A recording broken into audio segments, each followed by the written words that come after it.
I guess first, just how did the working out the game plan against Georgia go today?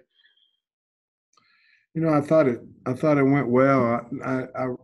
I was pleased with the practice we had today, and it's just base first, second down start situations that we have in today, base run game, base protections, things like that, base defense against what we think they're going to do on first and second down. But it went really well. Bob?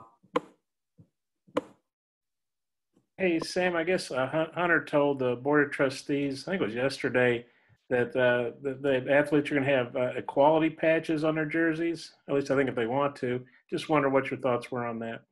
No, we'll all be wearing equality patches on our jersey. To me, a uniform's a uniform, and we've all decided that's what we want to do, and so we're certainly excited about that situation, that the guys can have a voice and wear the patch, and we're excited to do it. Rich? Yeah, Coach, with it being the first day of Georgia prep, did you get a sense of added excitement or energy now that you're getting ready for an actual game? Yeah, the excitement was high today. The music at stretch was the best it's ever been, so the guys were all excited, and they were revved up to go. It was really, really a good practice, a really good Monday type practice. Scotty? Hey, Sam, I wanted to ask you about Isaiah Nichols. Coach Odom has said that you guys have been asking him to do a lot, and I think we've seen him running with the first team a little bit. Just what kind of a player you think he might be this year, and you might need him to be this year? Well, I think he's one you can count on. He's very consistent.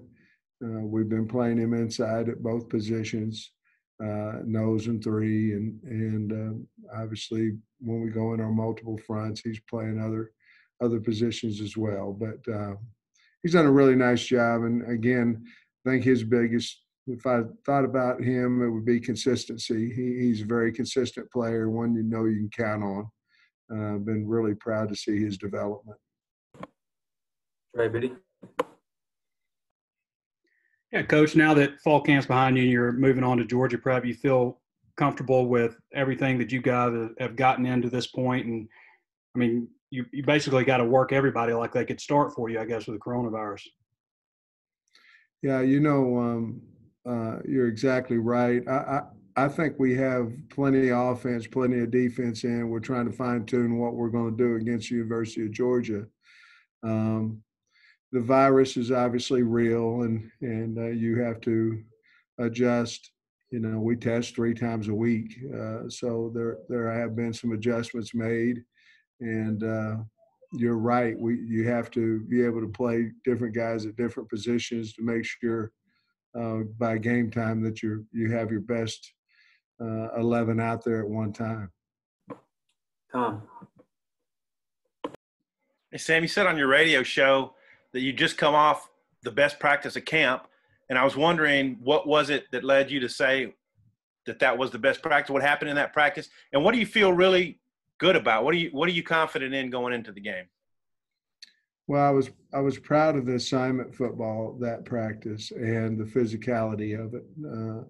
I thought it was a physical practice on both sides of the ball, not a lot of mistakes, no balls on the ground. We're not throwing interceptions. I just thought it was a nice, crisp practice. Going to the game confident-wise, we obviously haven't been out there yet, but, I feel like we're going to be able to do some things in the passing game, and I'm confident that we will have enough defense to try to figure out a way, to adjust on what Georgia's doing. I think knowledge-wise, the guys can run multiple fronts and be in the right positions. I'm not seeing a lot of faces, so let me know if you've got questions in the chat. Nate?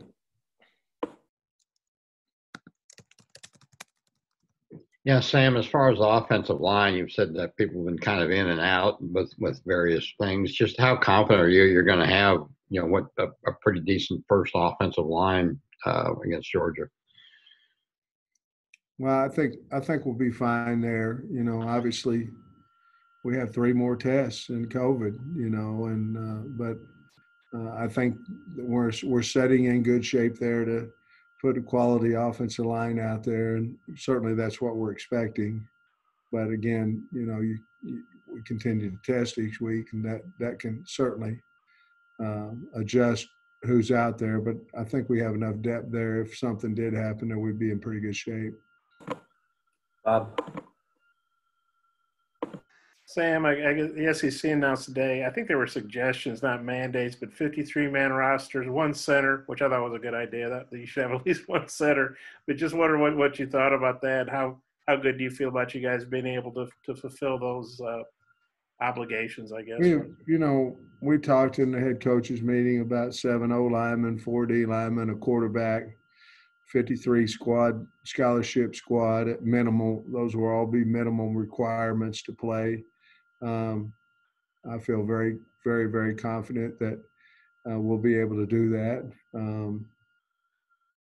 We have 3 more tests, but I feel very confident that our kids will be able to quarantine themselves and stay in this bubble that we've been staying in and get to the game. Coach.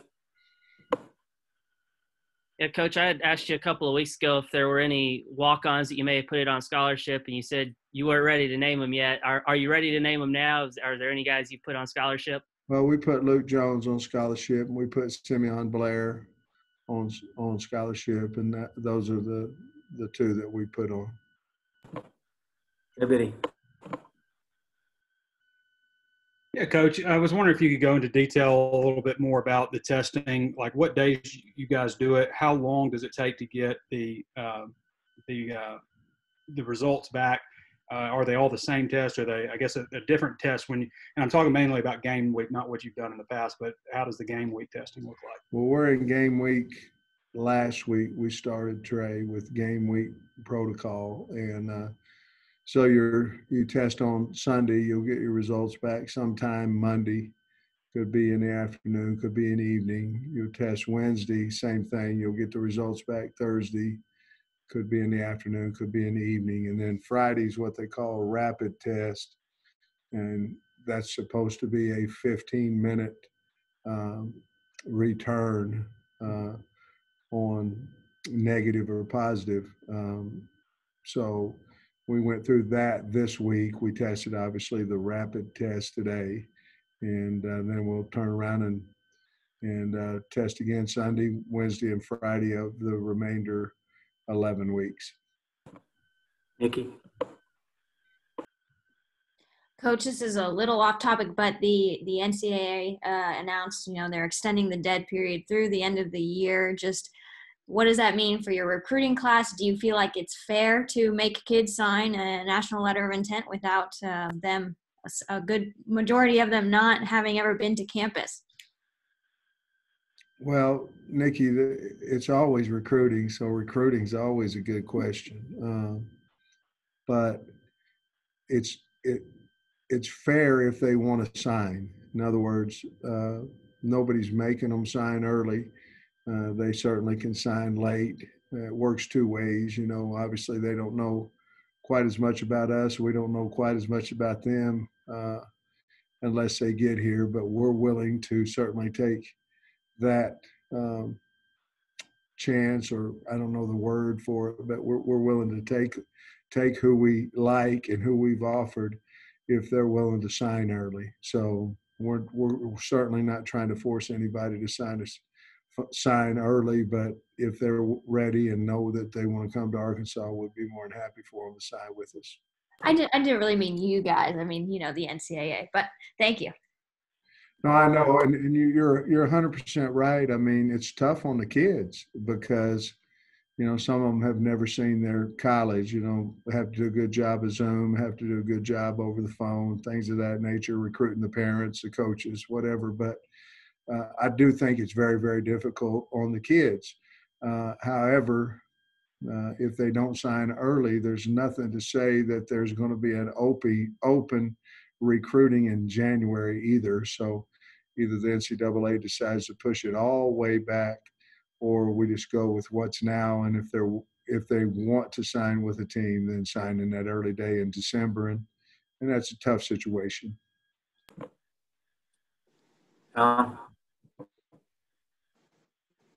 We talked to Scott Fountain a couple days ago, and he said you started working on him when, there's a possibility you could get this job. And I know in the past you've told us you think he's one of the best special teams coaches in the country. Why? What makes a great special teams coach? Passion for what he does, knowledge for what he does. Scott is one of the most, he is a thorough football coach. I mean, he's a meticulous football coach, very knowledgeable and a proud man. So he wants that product that he puts out there to be a reflection of him and his work. And been a lot of places, been a lot of good places. And we were just really fortunate that he decided he chose us. And again, I'm putting the friendship totally separate. If I say I didn't like him at all, I'd still think he's a really good special teams coach. Coach, I just wanted to ask about, obviously this year the university has put out some things that aren't going to be happening, like the normal traditions of running through the A, the Hog Walk. Have you talked to the players about it's not going to be the same as what you're used to, or the freshmen, that you're not going to get to experience that this year? And then on your transportation to the game, are you going to have more buses because of distancing on the buses? Yeah, we're going to have extra buses. We're for home games, you're not going to be on that bus very long at all, but we'll certainly have extra buses.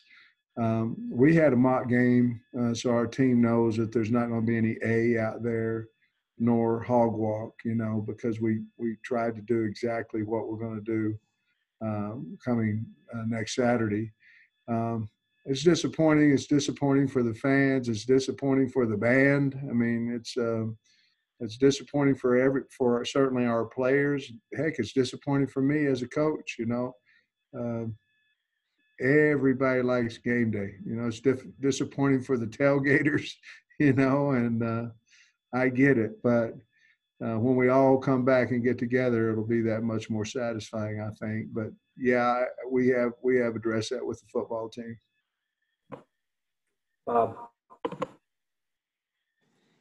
Sam, Scott Fountain had a pretty good job at Georgia. You came here to be the head coach. He came here for, I guess, the same position. How tough was it to pry him away from Georgia? What was that conversation with Kirby like? Well, I'm not going to tell you what the conversation with Kirby was, but, Scott, he's a different guy. Once he decides what he wants to do, then that's what he's going to do. He is assistant head coach here, so we did bump his title up, and I think Scott has aspirations of being a head coach or something of that nature down the road, and he'd be a good one. But we're neighbors, we're friends, and that certainly, I hope, played a part of him deciding to come to Arkansas. Russell? Coach, what do you want to see from your team this year? Maybe not in terms of wins and losses, but just what would you like to see them accomplish? I want them to play hard. I want them to be physical. I mean, I want you to feel, if you're in the stands, that we have a team out there that's excited to be out there, and no matter the situation. And I want you to see a team that's together, one that cares about each other, one that plays for each other. And that's not Fantasy Island now. That's what happens on good football teams. And we want, when you leave the game, we want you to be proud of us. And most people are proud if the effort's there, the execution's there, and they know that you're well prepared, and that you go out there and you play hard. And that's what the expectations of our team is, and that's what I believe that you'll see. Gary?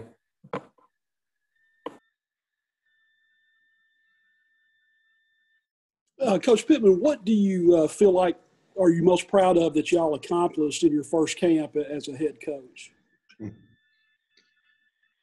Well, the number one goal is to win the football team, to win the trust of the team. And how do you see it? You see it in effort. You see it in the way they talk to you, the way they react to things, whether it be positive or negative. I think we've accomplished that. You'd have to ask the players, but I think we've accomplished that. And that's what, look, if we're not all in this together, we can't win. I mean, you can't. And the first thing you have to do is you have to get your team and all of us be able to run through that brick wall together. And we'll have to wait and see, but I certainly believe that our team feels that way. And I know as sure as heck we feel that way about them. Nikki? Coach, let's say someone's rolling off the quarantine or positive list this coming week. By what point during the week, like, would you say you're comfortable with their, physical preparedness to play and mental preparedness to play as well? Like, by what date would they be cleared to go for Saturday? You'd like, Nikki, basically the NCAA put in a percentile, if you will, where they have to be back Wednesday, Thursday, Friday, by Wednesday, basically to go play in the game if they have tested positive. And now if you're in quarantine, you basically could come back, on a Friday before the game. I don't know that you'd get a lot of productivity out of a guy that didn't practice the entire week and came back Friday. So for me, certainly I wish that it would be the latest would be Tuesday, depending on the individual as far as skill level, maturity, things of that nature. How well does he know the offense, the defense, or the special teams, depending on what position he plays. Probably Wednesday would be the latest. But I've never seen really even great players come back on a Thursday and play up to their potential on a Saturday. So the long answer is I'd like them to be back by Tuesday. Thank you. Tom? This tradition of staying in hotel rooms on Friday night before games, I don't know when that got started.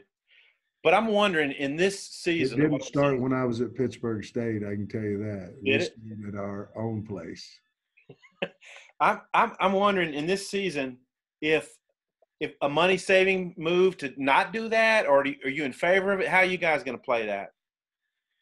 No, we're gonna go stay in a hotel. I think part of that is that you're in a bubble. You're quarantining them all there together.